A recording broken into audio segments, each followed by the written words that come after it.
Gagawa tayo ng ube grand float. Pero ang gagawin natin na ube grand float ay may twist dahil gagamit tayo ng dulce de leche. Yes po, instead na regular na kondensada ang gagamitin natin, dulce de leche ang ihahalo natin para mas special at para hindi common. 'Di ba nag-trending ulit ang dulce de leche? Hindi lang pangpalaman ang dulce de leche dahil pwede mo siyang ihalo sa grand float. Okay, para sa cream base natin ay gagamit tayo ng dulce de leche. So 'di ba, gumawa tayo ng dulce de leche gamit yung Delis na kondensada natin. So ito yung gagamitin ko. Pero kung ayaw nyo gumamit ng dulce de leche, pwede naman yung regular na kondensada. Ito lang para maiba. Kung gusto nyo gumawa ng dulce de leche, meron tayong recipe nito.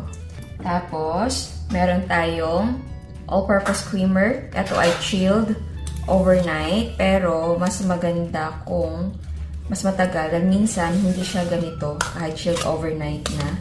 Lalo na kapag maraming laman ang chiller. So, pwede din na 3 hours sa freezer. 3 hours lang ha, wag nang pasobrahan. Tapos, maglagay tayo ng ube flavor. Ang gamit ko ay Flavor 8, pero pwedeng kahit anong pang flavor na ube ang gamitin.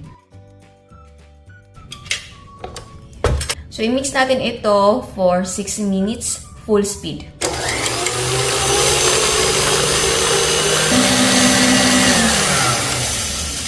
And, ayan.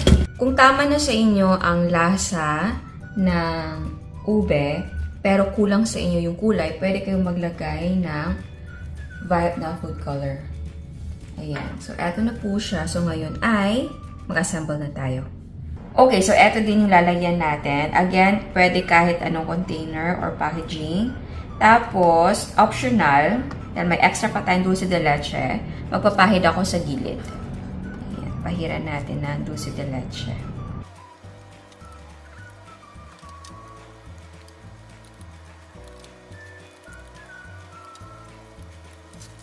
Tapos, paglagay muna tayo ng konting cream mixture sa bottom. And then, next ay maglagay tayo ng graham crackers. And then, maglagay na tayo ng first layer ng ating cream.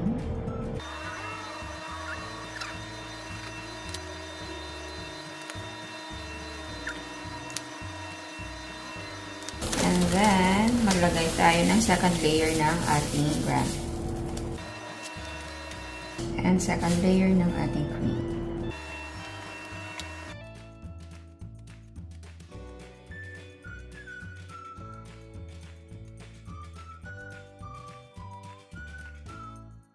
Okay, maglagay tayo ng topping. Ito ay keso. Tapos, maglagay tayo ng leche flan. Okay. Diba ube, leche flan, bagay.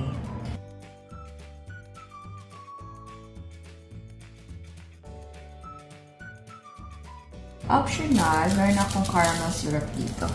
So, lagyan natin.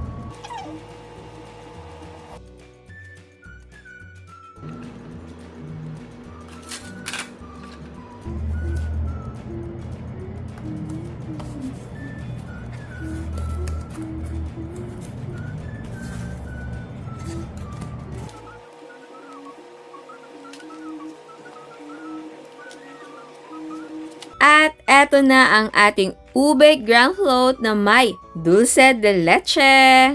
Okay, tikman natin yung walang leche flan na layer. Okay? Ooh.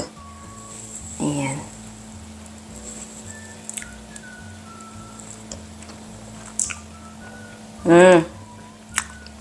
Para kang kumakain ng ube ice cream.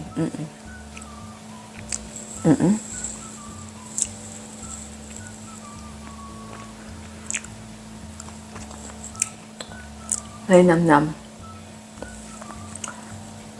Okay, kuha tayo ng may leche flan and queso. Ayan.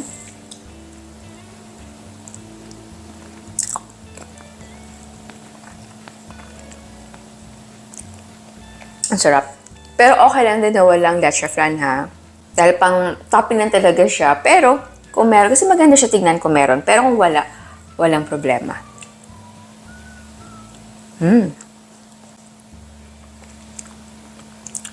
Yung dulce de leche, again, hindi siya overwhelming or hindi yung parang natatalo niya yung lasa ng ube natin. Hindi po ganun. Meron na siyang hint ng dulce de leche. Parang hindi mo malalaman na may dulce de leche siya. Parang mapapaisip ka na parang may something, parang hindi mo ma-pinpoint kung ano, pero alam mo na sasarapan ka na parang meron siyang iba. Hindi siya yung parang ordinary na ube lang na gram float, ganon. Parang naging secret mo din siya na ingredients, ganon.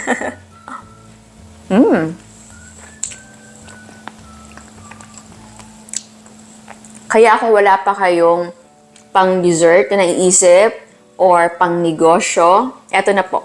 So, pwedeng panghanda, pwedeng pang negosyo, kahit anong okasyon pwede. Pero dahil nga, holiday season, Pasko and New Year, yung packaging natin, naglagay tayo ng sticker, ayan. Again, sa lalagyan, pwede naman na hindi ganito, pwedeng microwavable. Ito lang kasi yung uso ngayon, di ba? Ang ganda. So, ayan siya. Nagustuhan nyo ang recipe natin ngayon. Ciao! At sa mga hindi pa nakasubscribe, please subscribe sa ating YouTube channel and please click the notification bell and please click all para ma-notify kayo sa lahat ng uploads. And please like our Facebook page and follow us on Instagram. Thank you!